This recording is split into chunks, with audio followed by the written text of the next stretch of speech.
The head of UEFA referees, Roberto Rossetti, this is him defending the penalty decision for Raheem Sterling in that semi-final against Denmark. He says it was not a scandal. The defender didn't play the ball. Clear contact of the right leg against the right leg of Sterling. We can discuss about the intensity of the contact, but this is what the referee saw. And the VAR confirmed the decision because of the images. We don't want soft penalties, and I want to confirm this also for the future. UEFA wants serious penalties, serious, clear penalties. In this situation, there was a clear action of the defender. And this continues. This was the VAR referee for the decision, Paul van Berkel, who says, from one camera angle, I see that there is a clear contact between defender and attacker. I think the penalty has been severely punished. Let me say that, but I have to support the referee's decision. Football isn't tennis, where a ball is in or out. You have to deal with a grey area. It feels as though we'll be continuing to talk about this for a while, Stevie. Now they've come out and defended this decision. With all that time, and I know that you were talking yourself about how you and the guys here had to see it over and over again. Right. Yes. So what have you made of their latest comments? In a shock move, the referees are giving themselves a pat on the back. Well done, lads. We got everything spot on. Well, the truth is, if the rules that they followed, they did get it spot on. The problem is the rule's wrong. You know, the rule is if the referee gives a penalty and there's contact, the way that they were going about refereeing and doing the VAR meant that they couldn't go and change the referee's decision. That's where the problem is. Whether there's contact or not, he's talking about the amount of contact. Surely that's what the game's about, because it is a contact sport.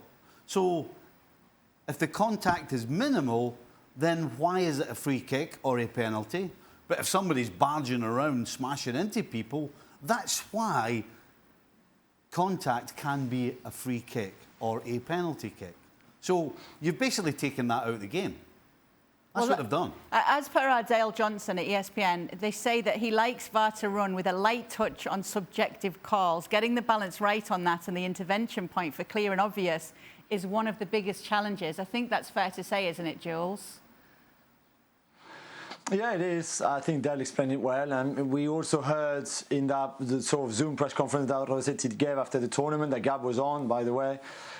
We heard the discussion, albeit in Dutch, between Danny McKelly, the referee, and then the people in the VAR. And clearly, McKelly says, I saw the contact. The VAR said, yeah, we can tell you there's contact. My issue is, like Stevie said, why is the VAR not saying, but listen, it was a really soft contact. Maybe you should come and have a look from the angles that we have. Come and have a look at the screen and decide by yourself if you think there was enough contact there to keep the pen, or if, like us, maybe you think it's too soft and it should not be a pen. And that's the issue I have. It would have cost you nothing to go and have a look at the screen. Then, as we've said on the night, there was no way they were going to change the decision that McKelly made. Had McKelly not given the pen, again, the VAR would not have overturned it as well. They would have gone along with the decision. So I just tell him, go and have a look. It's soft, but if you think it's not soft enough, then keep the pen, no problem. But it would have taken him a minute to go and have a look at the screen. That's why I still don't get it. Should we be surprised, Frank, that this is the statement that we've seen from both of them? Of course not. As Stevie said, you know, they back up every one of them, and it's very sad, because the first sentence when he said, this is not a scandal. Ask the Danes what they think about that, if it's not a scandal. And then, I just have a question. Why 99% of the former players who work now on every broadcast in the world have said that wasn't a penalty? Why? Except maybe Shaka Islop and Tim Howard. But the rest of the world said there wasn't a penalty. That must be a reason why.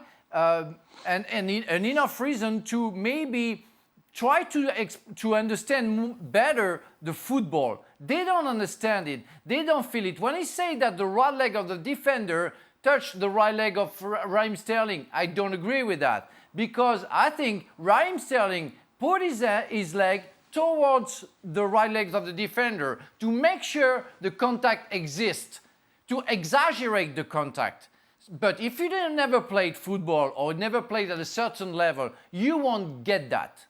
And that's very sad. And that have to be improved. Well, it's not a big deal because at the end of the day, only the Danes will feel sorry. England didn't win the Euro, so it won't go that far. But I'm fed up to see those kind of things. And I'm fed up to see after a competition, people backing each other up just for the sake of it, just to say, oh, no, we're good. We did well. No, you didn't do well. Stevie. You did wrong. This is very simple to change. You know, I started off by saying that the way it's set up is if the referee gives a penalty and there's contact, then they can't touch it. You can very easily change that. We see linesmen with clear offsides who don't put the flag up because they've been told, don't give it, let's see what happens, and if there's a goal, then we can get VAR involved. All the referee has to do is the same thing. Don't give the penalty, and then as soon as the ball's out of play or play stopped, or VAR wants to stop it, then they get involved.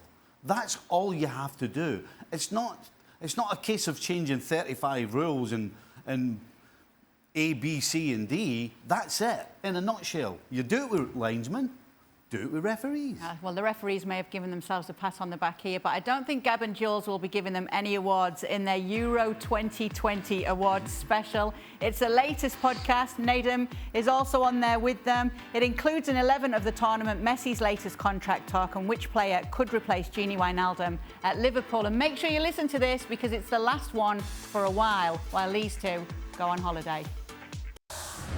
Thanks so much for watching ESPN on YouTube. And for more sports highlights and analysis, be sure to download the ESPN app. And for premium content and live streaming, subscribe to ESPN Plus.